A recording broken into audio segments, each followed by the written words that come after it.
Hello everyone, here to continue the video on modulations. So if you remember from the last video, we determined that the methods in which you can modulate can be distilled down to a nice little anagram called C-SCAPEs. So C, S-C-A-P-E, C-SCAPE. So we determined that those were common chord modulation, sequential modulation, common tone modulation, abrupt modulation, phrase modulation, and enharmonic modulation. So I'd like to play for you some examples at the piano. Let's see, I wrote out this first one, so I'm not pulling directly from Dr. Beard's book, but some of the stuff that I use I will pull from his book, and I will let you know which ones I do and what page you can find them at. So let's start with our C, common chord modulation. So remember, this is where you have a chord that's diatonic in both keys, and it gets used as a pivot chord to go from one closely related key to another.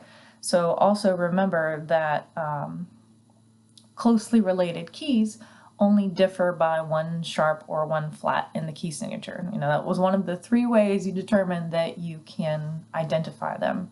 So let's start in the key of B flat major.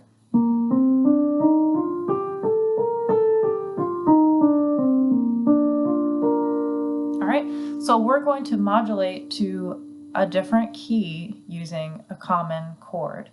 So I'm going to play a chord progression for you that starts in B flat but doesn't end in B flat, and then we'll go through and identify where the modulation happened. So we're going to start with our tonic. All right, so here's the chord progression.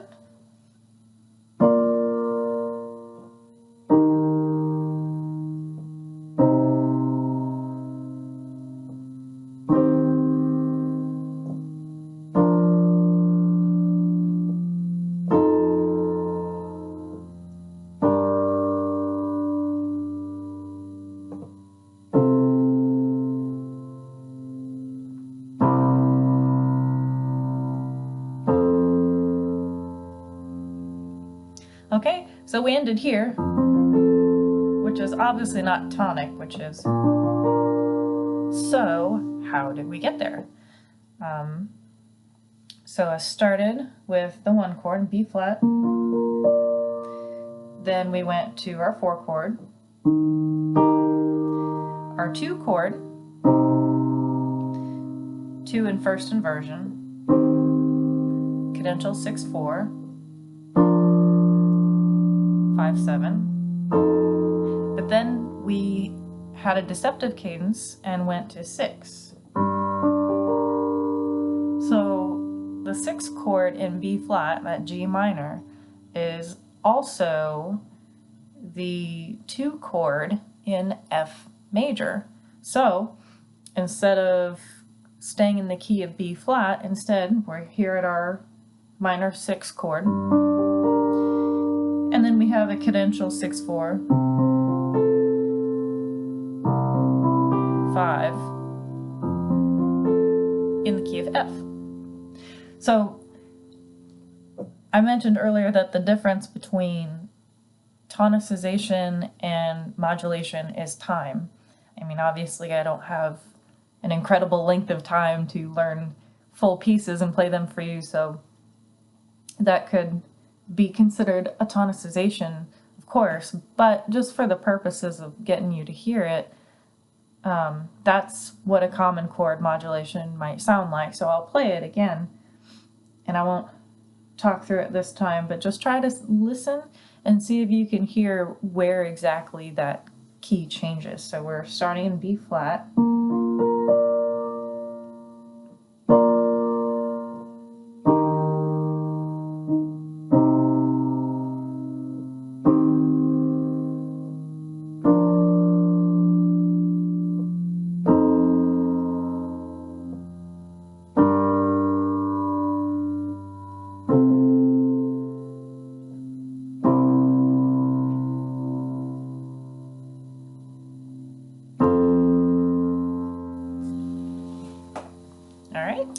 right, moving on to our S, our sequential modulation. So for this one, I'm going to play a melody that modulates as an example. So I am going to pull from Dr. Beard's book, so if you want to follow along, that's going to be the melody starting on page 61, 6-1, and in measure 3-3-4.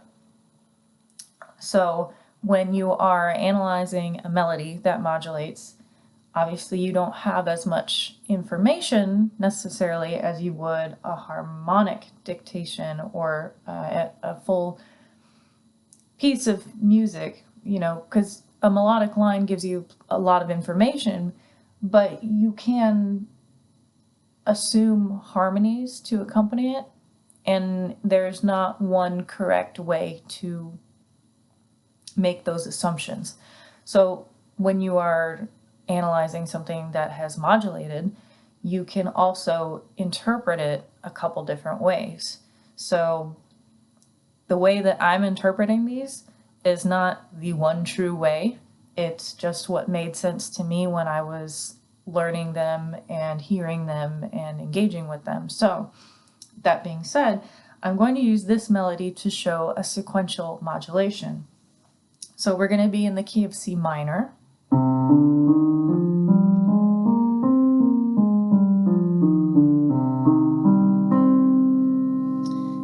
Okay, and we're going to be in 4/4 time. I'm going to play this really slow and I'll play it once through.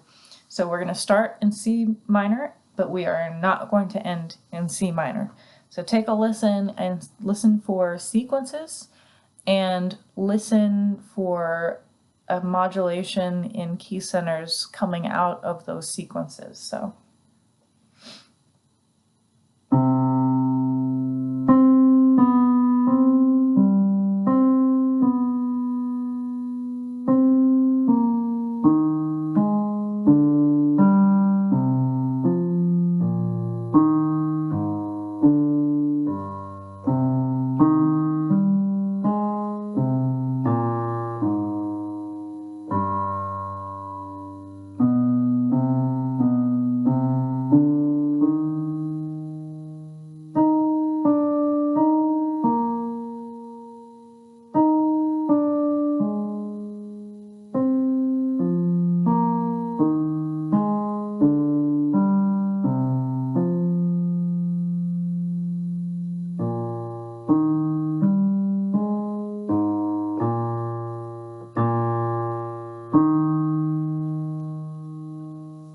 Okay, sorry, my piano sight reading skills are not the best, but I will play that again. So if you've been doing jazz music or really just intently listening on period pieces and you're familiar with sequences, the implied circle of fifths sequence in this melody probably jumped out at you pretty hard, which is good, because that's the sequence where our key change occurs. So I'm going to start this again. So we start with the melody clearly in the key of C minor.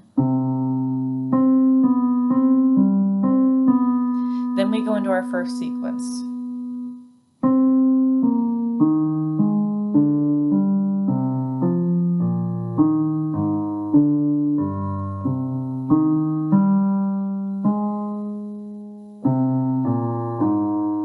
But we come out of that sequence still in C minor. That's still tonic. So then we're in measure 3-38. I'm doing pickups into beat 3. We have another little, I don't want to say phrase, but kind of lick, and it goes.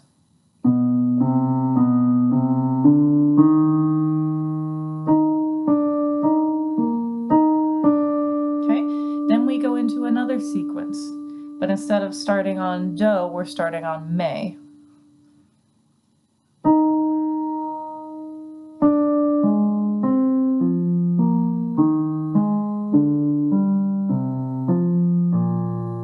Okay, and then we come out of that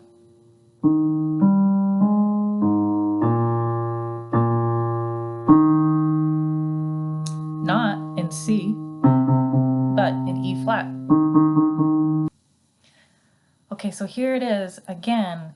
Now see if you can listen for those sequences and where we get to E flat major exactly.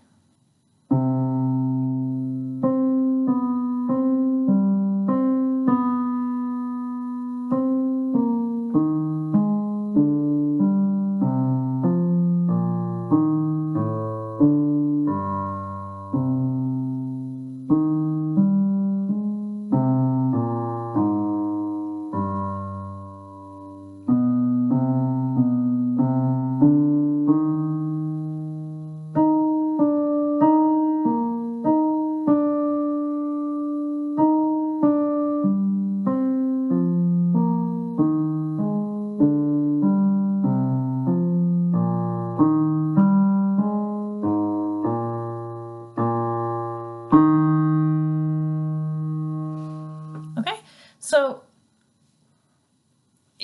when you have a sequence, it can blur your sense of tonality, which works to the composer's advantage if their intention is to modulate, because you can come out of that sequence just like the example here, and immediately you come out of it and you hear 5-5-1 in the new key, and that's how you establish the tonality of the new key. You come out and you know, basically here's a cadence in the new key. If it's a longer piece, that might happen with a repetition, just so your ear hears, okay, here's the new 5-1, 5-1, 5-1.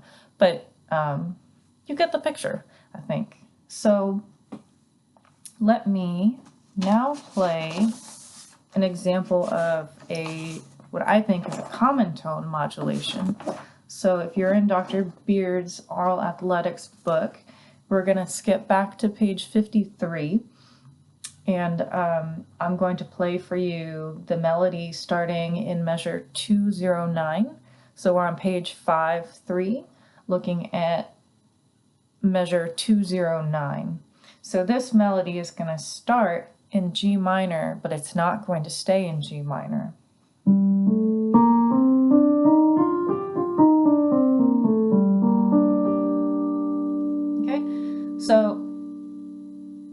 So this one, as I mentioned, is a common tone modulation. So see if you can identify what that common tone is. So I'll play it for you and then we'll discuss. So 1, 2, 3.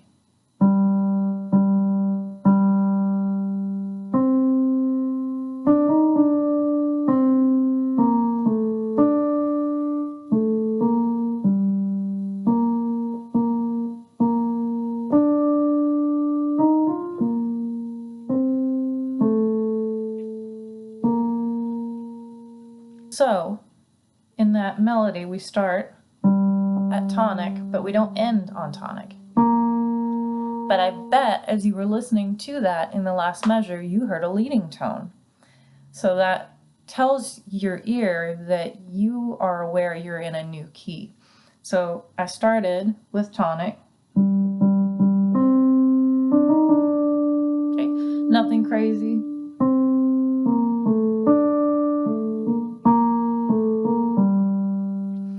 And then I go to scale degree 3.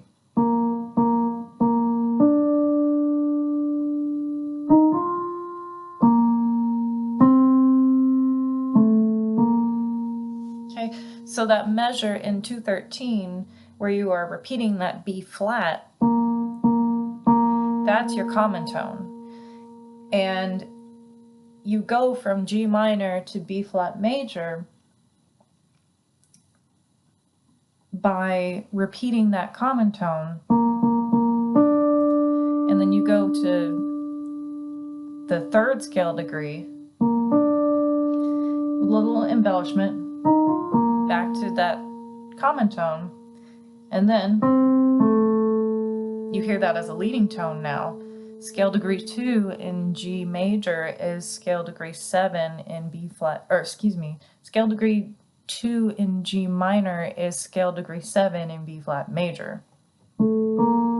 So you hear that half-step resolution as, yes, I'm in a new key. So here it is one more time.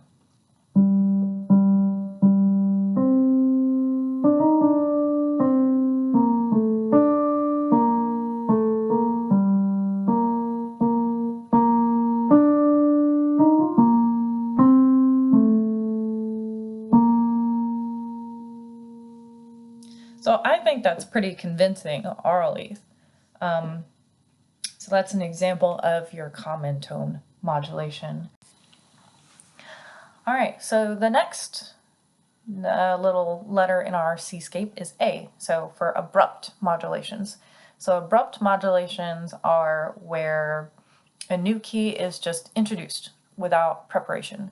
There's no common diatonic chord that you pivot into the new key. There's no common tone necessarily that's being banged on until convincingly enough it becomes tonic or the mediant or the dominant of your new or old key, and it just kind of leaps out at you from nowhere. So I've written a short chord progression to try and illustrate this.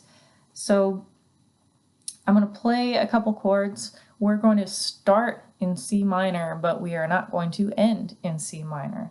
But let's see if we can try to hear where the new chord progression begins and how we get there. So C minor. All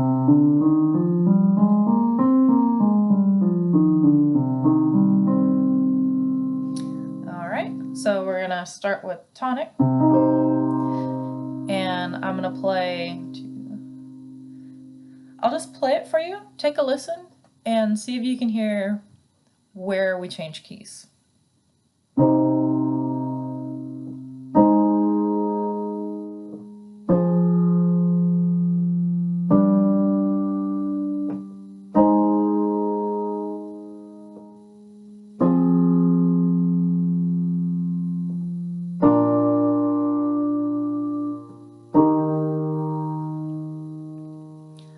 So we started here, but we ended here as tonic. So we went from C minor to E flat major. So we started with tonic, and then I went to the flat 6, still in C minor. Then I went to flat 4, still in C minor. Then I went to 5, still in C minor, but then I went up a half step to A flat, and then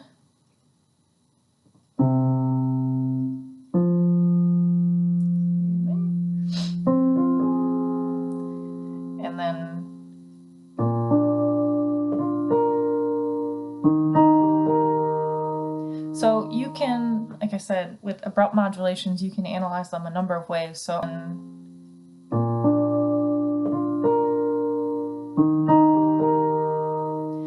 you can, like I said, with abrupt modulations, you can analyze them a number of ways. So I went from C minor, A flat major, F minor, G major, A flat major, F minor, B flat major, E flat major. So, as I said, you could analyze these a couple different ways. You could say, well, I'm going along in C minor until I get to the 5 chord, and then all of a sudden it's 4, 2, 5, 1 in E flat major.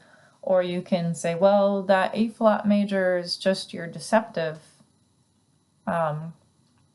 cadence, which it technically is, but that just, it still starts the beginning of the new key. So actually, that may not be the strongest example of one. Let me see if I can make one up. So let's go to C major.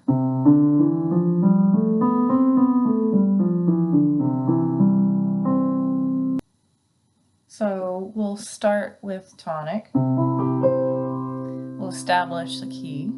1, 6, 4, 5, back to 1. So let's go, and then after 1, let's go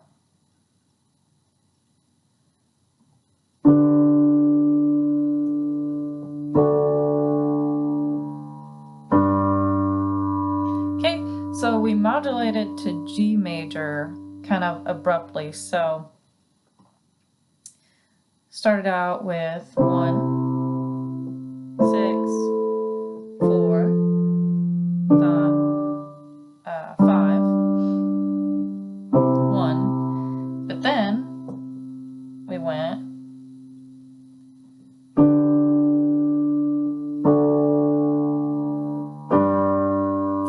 cadential 6, 4, 5, 1 in the new key.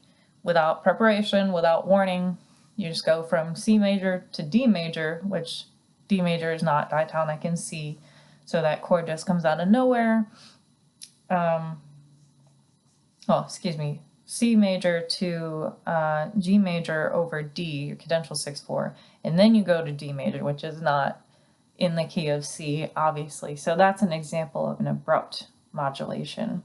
So now I'm going to jump back into Dr. Beard's book and show you an example of what I think is a phrase modulation. So if you remember, a phrase modulation ends with, or it's two phrases. One phrase ends with a cadence in the old key, the next phrase begins in a new key.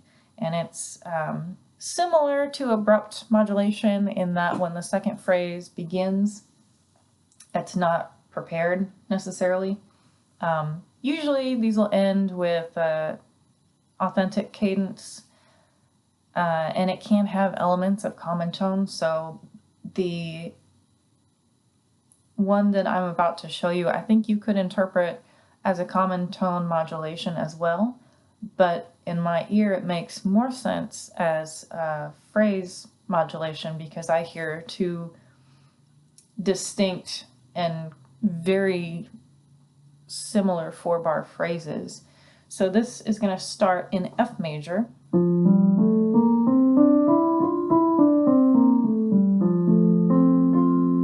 But we're going to end in C major. So it's in 6/8 time. There's an eighth note pickup going into the measure. We're on page 53 still, but we're at the top of the page in measure 200. So that pickup, and I'll just play it for you. It sounds something like this.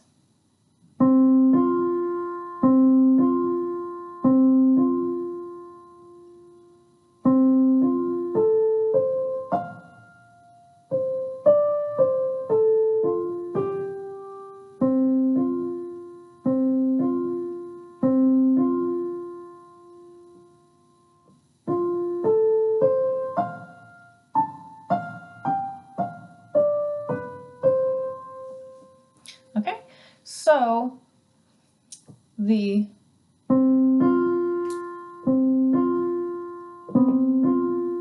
at the beginnings of each phrase, you know, first you hear it as 5/1, and the phrase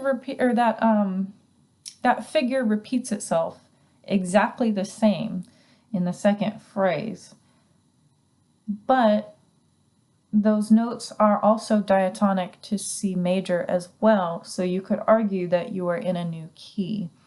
And I said it could be interpreted as common tone modulation for that reason, because you start with C to F for both phrases, and it's repeated, and initially it's 5/1 and then it's 4/1. But I just think that by the time you get to the end of that second phrase, you are very obviously in a different key, because you're not going to have B naturals in the key of F. So I said that these phrases usually end with an authentic cadence. This one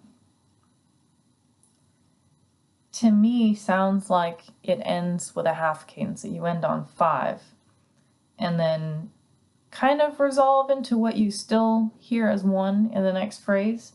But by the end of that phrase, you have outlined your 7 chord in measure 208 resolving to 1, that, right, you hear that resolution very clearly, I think. So here it is one more time.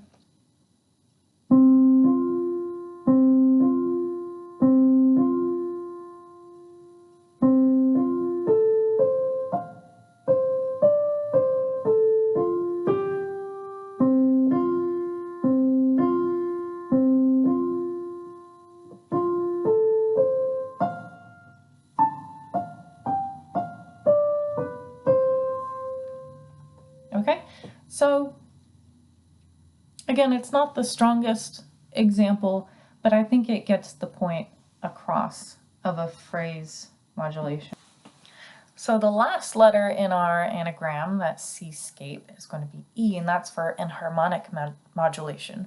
So if you remember, enharmonic modulation essentially is a functional chord in the original key, so a diatonic functional chord in the original key, respelled for a new key.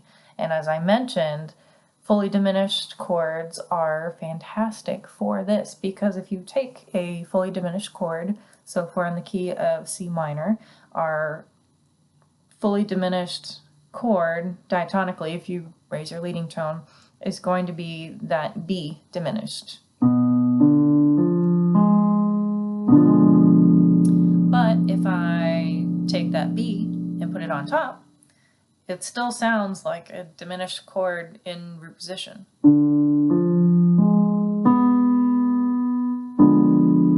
And I can do that again.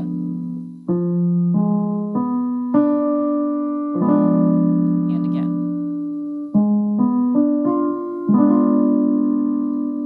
So, diminished chords always want to go somewhere. They sound uneasy, they're extremely unstable, and the way that you spell them dictates their resolution. So a B diminished chord needs to resolve to a C.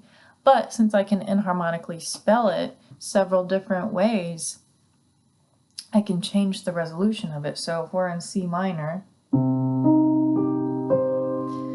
let's just say we'll do the same kind of C minor, 6, but then we go, and that wants to go back to tonic.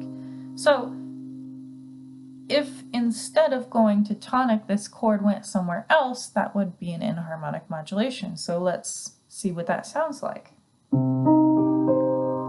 Same progression. Oh, sorry.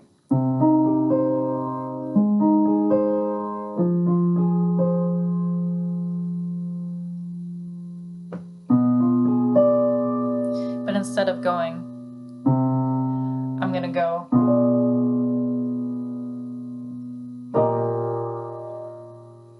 Right, so I spelled it since this isn't on paper for you to see, respelled that as if it were the 7 diminished chord of E flat. So we modulated to E flat there. And if I kept going in E flat and established tonality there, your ears would be very convinced.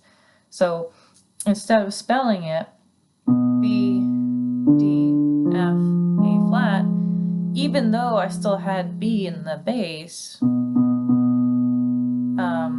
I would need to respell this as a diminished chord starting on D, because the D would want to resolve to E flat. So then instead of spelling it B, D, F, A flat, I would now spell it D, F, A flat, C flat, rather than B natural.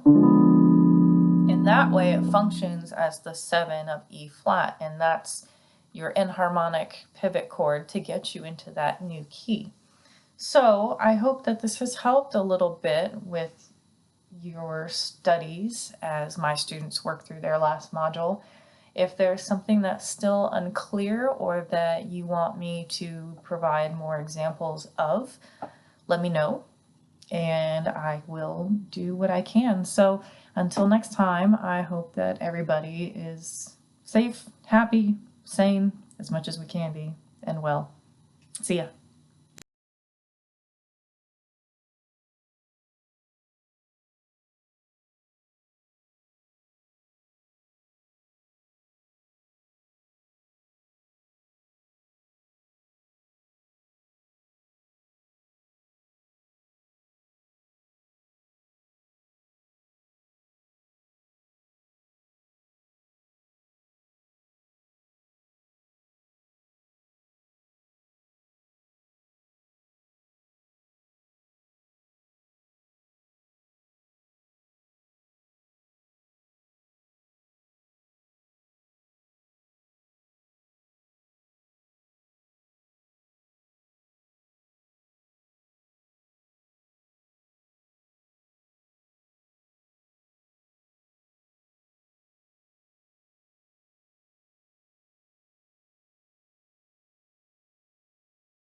So the last letter in our anagram, that C-scape, is going to be E, and that's for enharmonic modulation.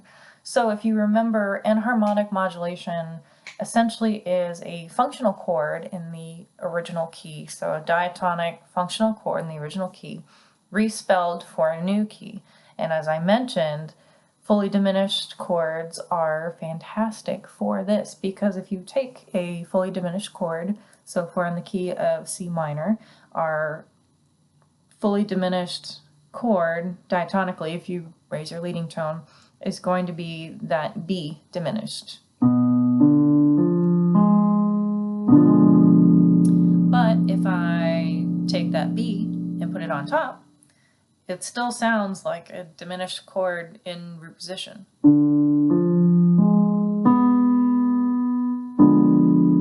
And I can do that again.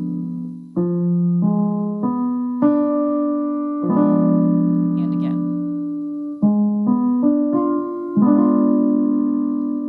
So, diminished chords always want to go somewhere. They sound uneasy, they're extremely unstable, and the way that you spell them dictates their resolution. So a B diminished chord needs to resolve to a C. But since I can enharmonically spell it several different ways, I can change the resolution of it. So if we're in C minor, let's just say we'll do the same kind of C minor, 6, but then we go, and that wants to go back to tonic. So if instead of going to tonic, this chord went somewhere else, that would be an enharmonic modulation. So let's see what that sounds like. Same progression. Oh, sorry.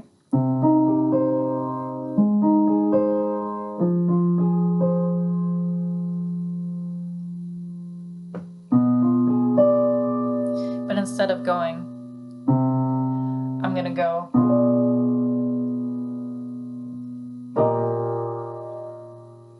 Right, so I spelled it since this isn't on paper for you to see, respelled that as if it were the 7 diminished chord of E flat. So we modulated to E flat there. And if I kept going in E flat and established tonality there, your ears would be very convinced. So instead of spelling it B, D, F, A flat, even though I still had B in the bass, I would need to respell this as a diminished chord starting on D, because the D would want to resolve to E flat. So then instead of spelling it B, D, F, A flat, I would now spell it D, F, A flat, C flat, rather than B natural. In that way, it functions as the 7 of E flat, and that's your enharmonic pivot chord to get you into that new key. So I hope that this has helped a little bit with your studies as my students work through their last module.